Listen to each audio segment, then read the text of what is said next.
The return of the prodigal sons. In a time when the world has all but forgotten the dreams of the broken, something unimaginable has begun to unfold across the globe. A movement, a migration, a mass exodus of African men and women everywhere. Discarded by the global system of oppression, we are rising up and taking flight toward a new horizon, toward a land that had been whispered about in their blood for generations. Africa, not as tourists, not as refugees, but as returning heirs. For centuries, we have been branded with the stain of a racist system designed to break us. Shaped by the very institutions that fed off the labor of our ancestors, we find ourselves in a generational battle for freedom and equal rights under the law. We've been labeled felons, criminals, and problems by a systems that build and maintains a global apparatus of hate and evil. But the moment our feet touched African soil, something will shift. Something ancient will awaken. Here, we're not seen as outcasts.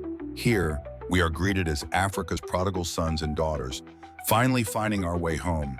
Elders stepping forward with tears in their eyes, welcoming us not with judgment, but with honor, with land, with inheritance, with names that carried power instead of shame. On Africa's soil, the weight of institutionalized slavery will be washed away. The trauma that lives in our lungs for generations began to loosen. The chains that were once invisible will become dust. In Africa, our men and women, once ex-felons, will become builders, innovators, protectors, and leaders. Our bodies will grow stronger, our minds sharper, our spirits alive again. We will transform from slave status to top status, not through fantasy, but through reconnection, through identity, through a birthright that has waded across the ocean. In America, we are statistics.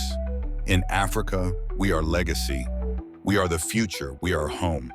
This is the story of reclamation, the story of people who crossed an ocean not to escape, but to rise. The story of how a forgotten people became a powerful nation. The story of how brokenness turned into brilliance, how captivity turned into destiny, how institutionalized slavery turned into vibrant health and a vibrant new life. This is the return. This is the redemption. This is the rebirth of Africa's prodigal sons. If this inspired you, hit like, drop a comment, and follow for more behind-the-scenes motivation.